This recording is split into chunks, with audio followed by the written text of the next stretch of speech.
Alright, let's go back to Xerxes. After Quantum made his ever so brave sacrifice. Oh.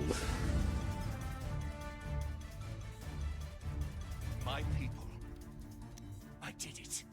At long last. Seriously, I cannot unhear John Oliver with this being fresh. I'm so sorry for Robin Atkin dolls. Is broken, and this galaxy is finally mine. By the way, do you remember my stellar cameo in The Lone Guru? Yeah, wait, he was in that movie? At the beginning. He's the one that proposes the whole affair. The murderous Lord. So yeah, Emperor Nefarious feels empty despite having won. And Dr. Nefarious actually gives him a summation therapy. Life is meaningless. Ow. Maybe he's right, though.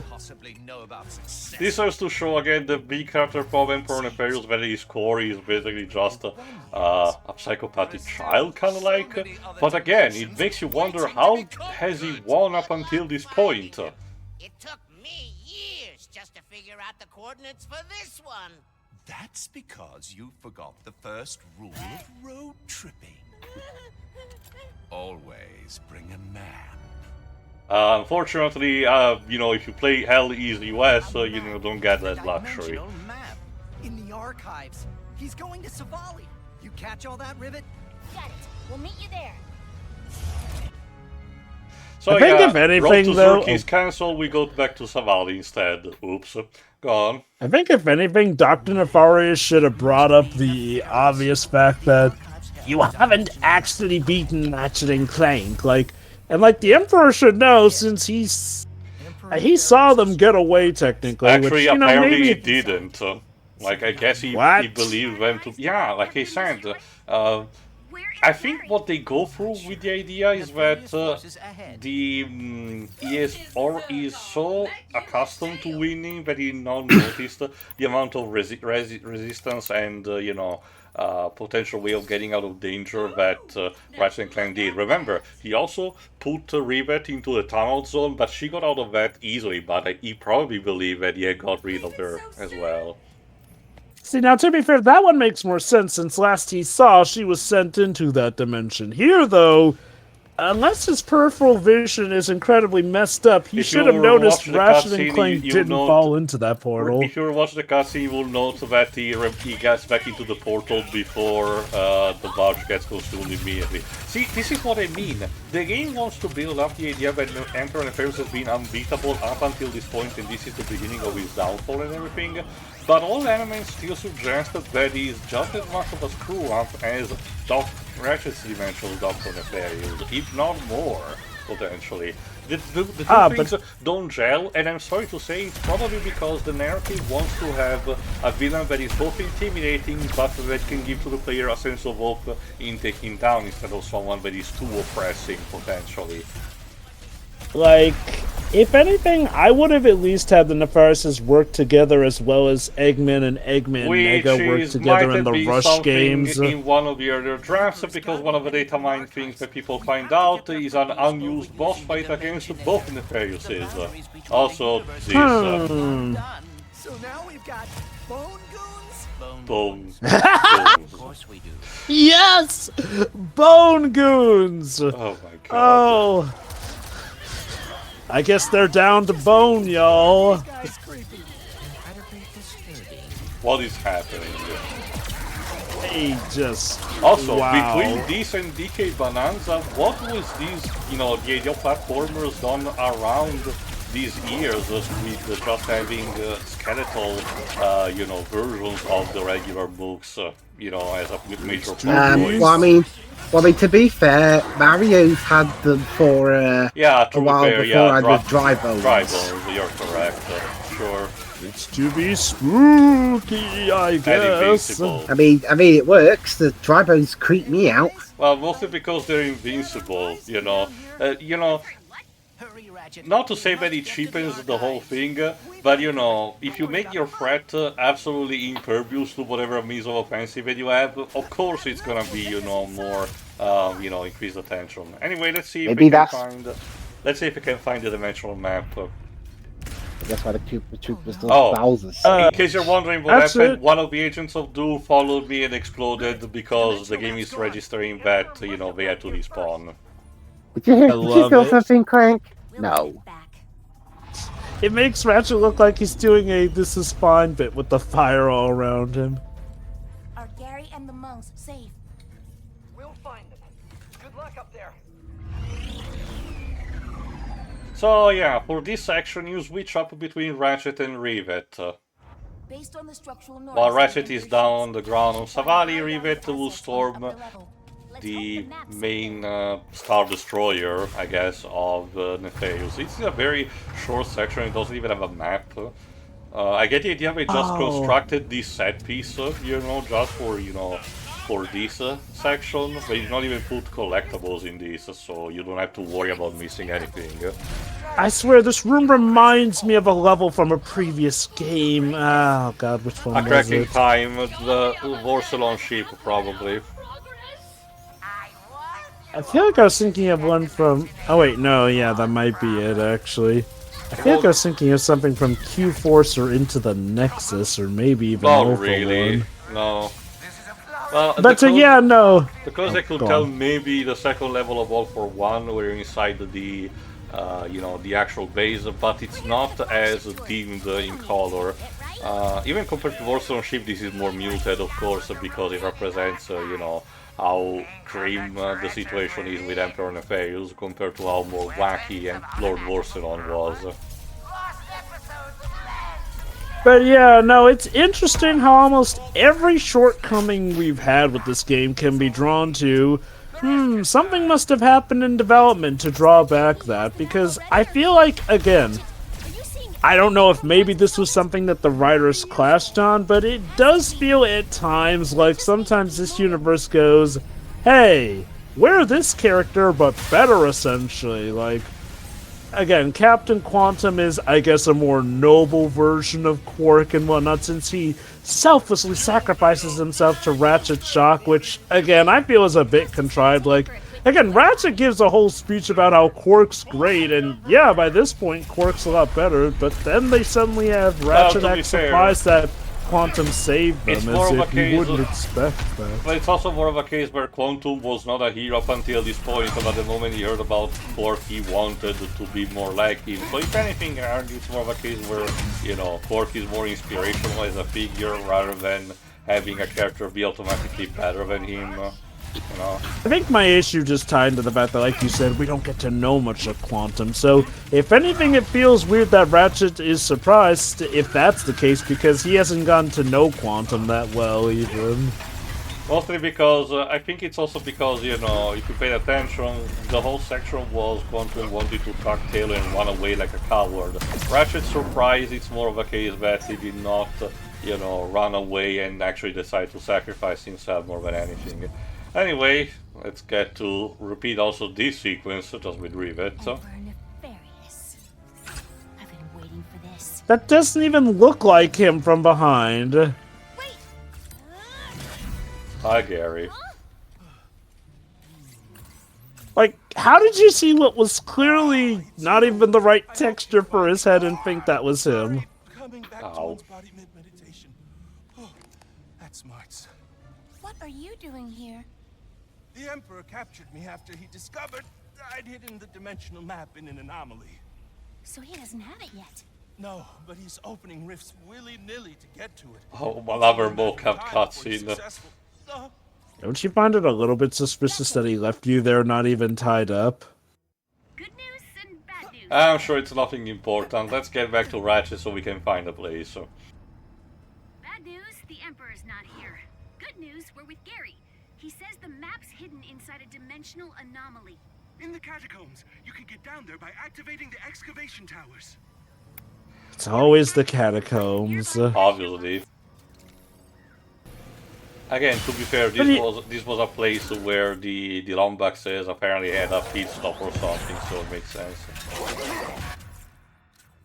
I think you do have a point, though. I think the biggest waste of potential is not seeing the two Nefariouses work more in tandem together rather than having them be at each other's throats, and of course Emperor constantly talking down to Dr. Nefarious, like, He's the big shot, and Dr. Nefarious is just a wannabe.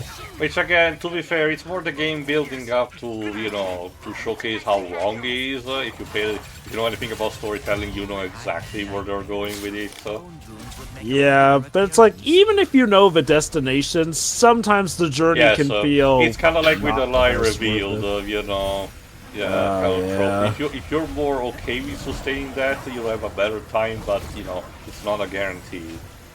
Now, mind you, it's like nothing headache-inducing. I don't feel like they're doing the worst thing to Dr. Nefarious and whatnot. But in many cases, you can feel like this plot is almost on autopilot. You know, which is connected to something that I forgot to mention about Spider-Man 2, and to an extent might be applicable to this, but not 100%. Because one of the key things that people noted about, particularly the dialogue, was just Spider-Man 2, because one will be able to say, oh, maybe all games were released by Sony in recent time, but mostly just something about Spider-Man 2, is that the dialogue feels written, and I quote properly, like all the characters and voice actors feel like they're being watched by HR.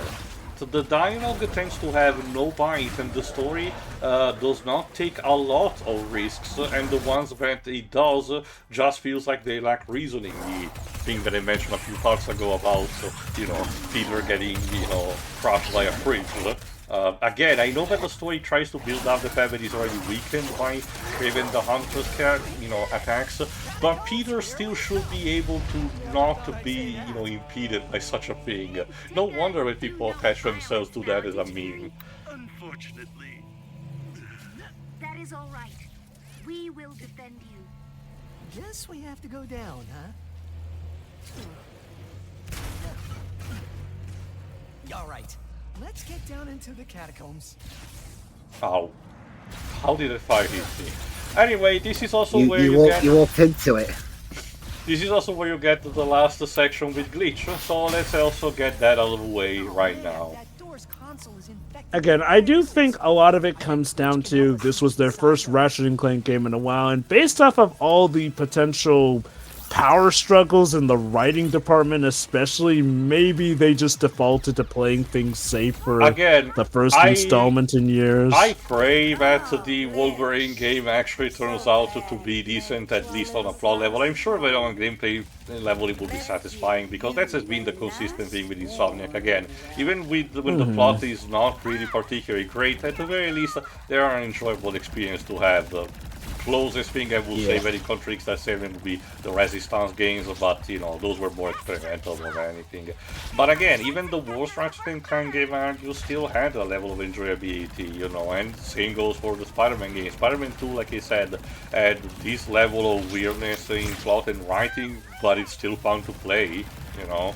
I will say, I do think it is a sign that we are to a point where people consider story in games as important as the gameplay, which that's my best guess as to why Spider-Man 2 saw that level of backlash that still spooks Sony out, because if people were strictly in it for just the gameplay, it probably would have been just fine, no muss or fuss. Well, it's also a combination of things, you know, the fact that Sony tends to focus way too much in recent times, you know, more about the presentation, high budget particularly, you know, and the plot more than just the gameplay. The fact that the game costed way too much for its own good, you know, and the fact that at the end of the day, Spider-Man is a brand name with, you know, tons of popularity, meaning that it is inevitable that it will be divisive in some capacity. So, you know, something like that would happen regardless. It's just that the combination of things, you know. I'm guessing, like you mentioned, also with Spider-Man being that big, maybe they're worried if, like, it's not selling oodles, like, it's Spider-Man, so it should be selling this much. So clearly something went wrong if it didn't sell this much. And look, again, I kind of get it. Spider-Man 2, I feel, is, sadly, as a whole, not as good as the original. Again, as a whole, it does improve on things from the original gameplay-wise, but if you're looking at it at the full package, I can get why somebody might just stick with Spider-Man 1 and Miles Morales and whatnot. Again, I think the best way to put it is, like, it's that kind of game where if you're really just turning your brain off, you'll have fun because the gameplay is, for the most part, that good, say for some certain sequences and whatnot. But again, if you're really trying to digest the whole thing, you will kind of get a lot of moments that go, huh, this feels off. Part of it also might be due to the fact that, again, after a very long honeymoon period that was with the first game in Miles Morales, people are definitely going to be more critical of the second game, since, well, if it's just more or less like the first game, then the thing to set it apart is going to be the story. I also mentioned a couple of times that I'm also not a fan of the characters, slight change in facial structure, to quote-unquote read more better the mocap, because almost every character, views into the Uncanny Valley way too much for my own good. Again, people fixated too much on Mary Jane's appearance, particular face, but again, I argue it's a problem of everyone, Peter, Miles, the other returning characters, it's also noticeable because instead when the characters assume their more comic book appearance, Spider-Man's costume and Venom's in the other appearance, they actually look fine. Go figure. It's almost like in a superhero story, we're more focused on the superhero looking like the superhero instead of seeing, it's this not even just that, and again, and to be fair, comic books are still also guilty of cases where if they have a bad artist, like, say, Greg Land, for example, just to make one name, it will still, the end result... I love how BitCrunch the virus, so... Yeah, and that thing in the middle is also the Master Virus. Basically, we're kind of having our boss fight against her. But this implies that the Master Virus gains sentience. And is able to travel through dimension herself, apparently. Basically, it's a byproduct of the Crisis crossover that is happening. And basically, like I said, the whole thing about Bleach, aside of getting confidence, is also about, again, the greatest story never told in how she prevented the virus to spread even further through the multiverse, which is neat. I like it, It is funny to imagine that there's this epic adventure going on in cyberspace, and as far as Ratchet and Clank know, yay! You did a good job! Again, it's not too different from something like, say, okay, not necessarily the Mega Man games, because those tend to have also bigger, scope, but it's kind of like the equivalent of those sci-fi stories from, say, the 70s and 80s, particularly about, cyberspace, being this huge thing, kind of like Tron, think of it like Tron. The idea that the programs have sentience and they do these complex things, but from the outside it looks like just a few seconds pass and, your program gets cleaned off, that kind of stuff.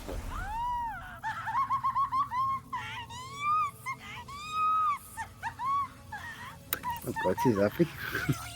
Yeah, good for her. Okay, so there you go. Apparently this has all been happening across the course of one day. Figures. Alright, let's get down into the catacombs. Alright.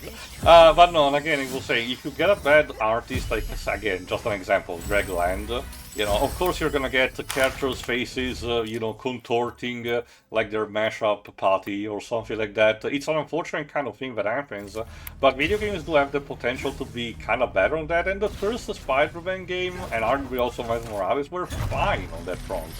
More less so about, Peter's redesign for the quote-unquote remaster, because they wanted to make him look like more like Tom Holland, for some reason, Comic book synergy for the win. But again, almost no one in Spider-Man 2 comes unscathed out of that, I'm sorry.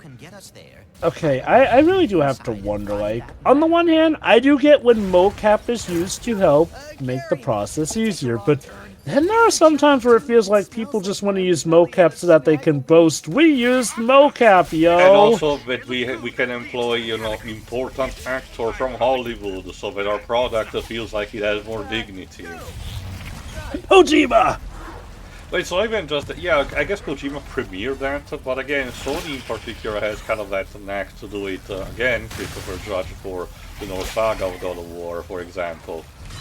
Yeah, like, I really do have to wonder if, it took Santa Monica begging Sony to at least let them bring back the original voice I do actor wonder for if it the was Cory Joker. Balrog's, actually begging. Honestly, I still believe that there's someone between Evan Holtz and or G. Ryan has still has some level of influence at the company because of recent events that we've been having in general.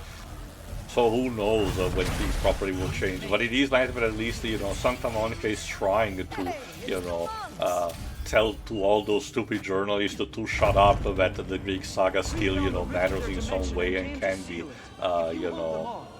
enjoyed despite, not being conventional. Oh shit. Oh, also this, Clank, you already... Whoa! Clank, you... Whoa. First of all, it's not the first time... Okay, to be fair, that was Clank who swore in the third game, to be fair. Second, Clank, you already seen an undead Grunter in the arena while you were with Regiment. What happened? Like, are you pretending that you know? This is one of those things that feels weird to me because, like I said, it feels like the game should have one dialogue that takes into account if the event happened, but no, in this case it doesn't. You're right. Again, with most other studios, I'd go, okay, video games got a video game, but this is Insomniac. These guys usually, do pay mind to that extra from the level of Embracer detail. group, because if there's something like the Embracer group like THQ Nordic, I will get it because those tend to be AA by default. They themselves admit that they only rarely have enough of a budget to construct that much about their games. And when it happens, good for them, because they manage to work with the money that they have. But instead, this is again the same kind of studio that and publisher that gave 350 billion allegedly for Spider-Man 2. So those money gotta go somewhere. And it would literally just be one line, one extra trigger. I doubt it was going to break the bank on that. Or who knows, maybe it was a scrapped line or something. Lord knows there's a lot of scrapped content swearing for this out game. of fear is still fine, it's a gag. It's just that, it's for something that Clank should be accustomed to by this point of the game. Proceed to the anomaly. Gotta go. Stay safe, guys. Either that or they should have made the undead grunt for something you can only fight in the arena after this Yeah, section. that too. Alright, let's get to the anomaly, which means the last major anomaly section with Clank. Oh no. And we need to Oh hurry. dear. Do not worry. And no Gary this time around to coach you, so Clank is just alone with his thoughts. Person like Ratchet does when he is stressed. Oh my. Oh, no matter. Wow. Now we know things are serious. Gary said, fix the anomaly, then grab the dimensional map. Don't worry, Clank. You can speak to your therapist after this is all over. All while still looking at this cruelty. Seriously, what energy drink does that color is supposed to be? Anomaly. Because the dimensions are close to completely collapsing and ending all life as I know it. Yes. I guess I should ask Okay, for... Clank, we get it. Jesus Christ. This is what I mean by the whole, Ratchet and Clank really feels unfit to do the whole introspective thing. Because if I had to guess, if the plot had been more similar to one of the original rewrites about them being having retired already for a while and thus not being any more used to the life of heroes saving galaxies, I guess, I could see where they were coming from about Clank feeling like he has not anymore what it takes to be, potentially. But, I don't know, man, in this particular case, yes, Clank has screwed up with the Dimensionator and everything, but so far they've been doing fine fixing. It was just the fact that the Emperor, threw a wrench in the works.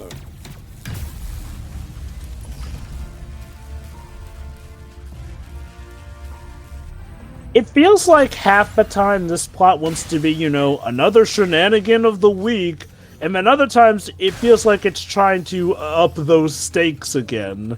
I think the issue is, though, when you have characters who have been in the game for as long as Ratchet and Clank have, unless they've been retired for a while, it doesn't make sense for them to react with such shock when they should know how this song and dance goes by this point. It'd be like if, you had, like, Resident Evil 10 suddenly have Chris Redfield be shocked that there are zombies at this stage of the game. Well, to be fair, I argue the comparison is more akin to how in Resident Evil 6 they had the character of Chris being deconstructed by having him having genuine, not PTSD, but genuine distress and melancholy about every single teammate that was paired with him die horribly, and thus he doesn't wanted to have, a new squad mate.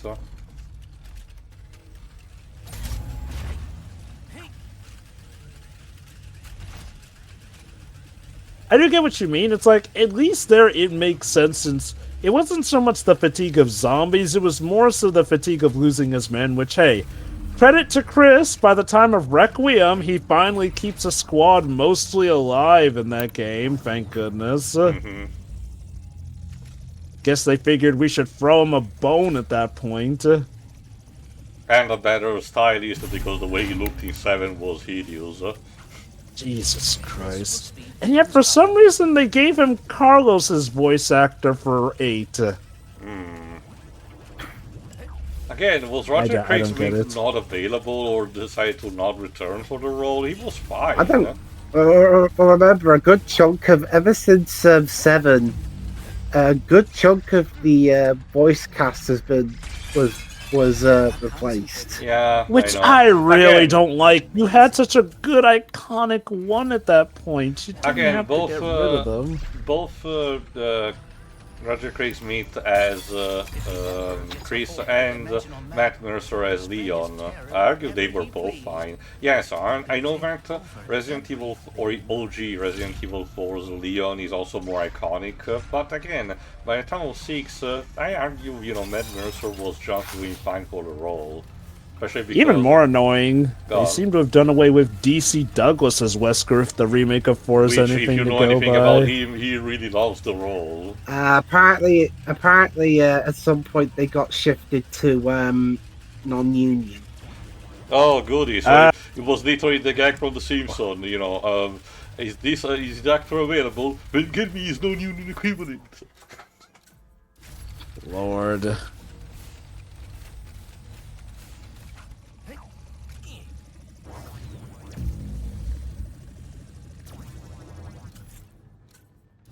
Sometimes when I'm listening to Union casts, sometimes for whatever reason the effort just doesn't seem as there compared to a non-union one, which is weird.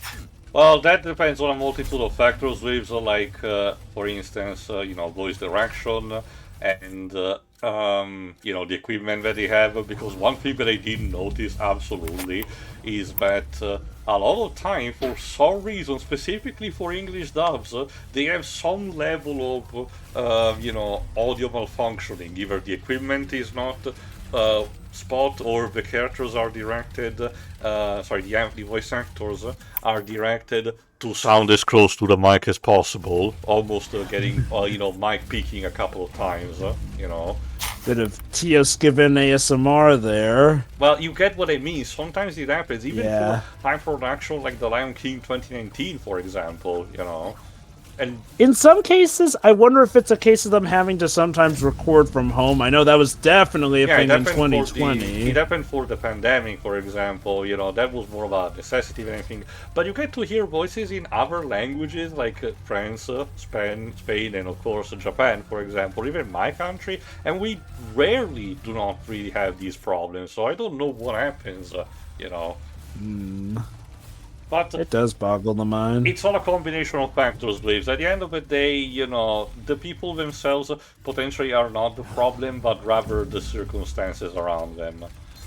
The way I see it is, in a perfect world, actors would not need unions. And yes, there are some unions that aren't exactly perfect themselves, and arguably do feel like they hinder process. But Unions exist for a reason, sadly, still. I find it still more hilarious that such a big fuss is made between companies and people about having unions or not, where in a lot of other countries, including mine, which let me be clear, normally would be on the same level of Americans in terms of detesting the unions.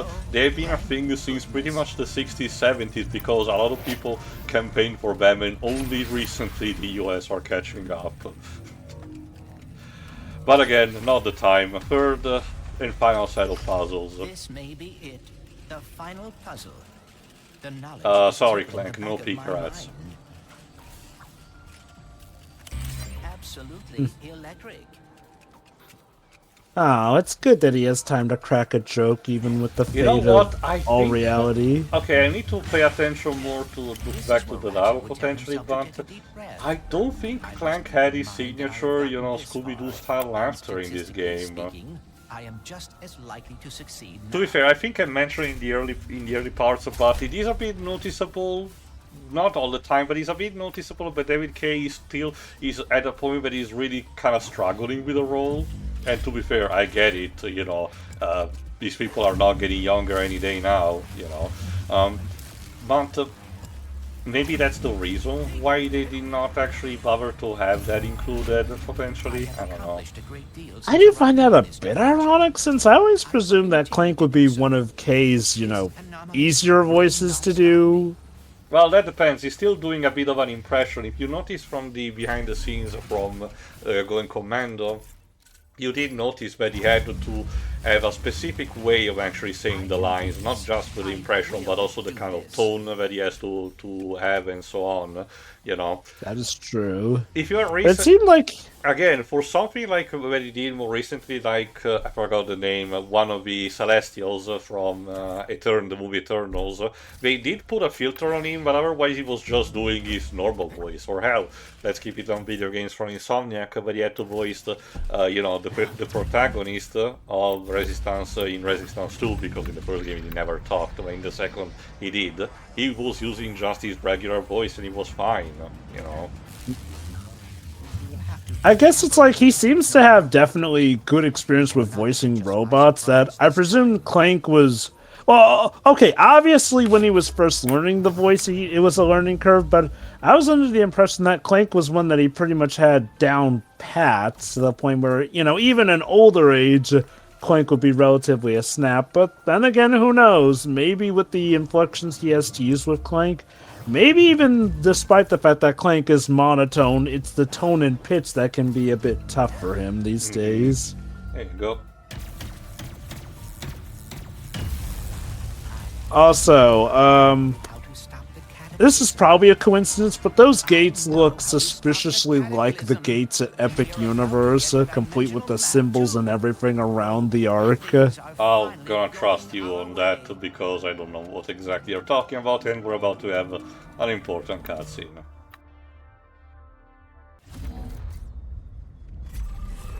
Three guesses on what the joke, the punchline is, and the first two don't count. We die.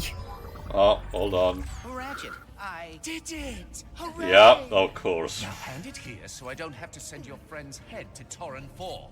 Yeah, basically, for obvious reasons, Gary was left, pretty much available so he could tell us where to find it. And Ratchet and Clank got sent to Zordoom, unfortunately. These versions are Zordoom. And now that Emperor Nefarious has the dimensional map, it's only a matter of time before he fucks things completely. It is once again very convenient that he did not look up... Oh. Now it's time, of course, to do the thing. We're going to use this also to do the reveal. Alright, let's do it.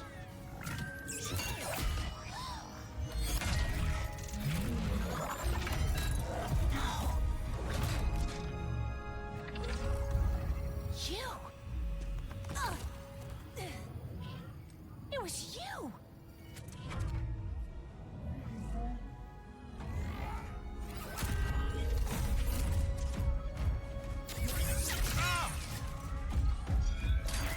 What are you doing here? I'm surprised you didn't have a defense protocol in case Oh. one of your robots does go against you like that. God damn it. But yeah, nice move, Nefarious.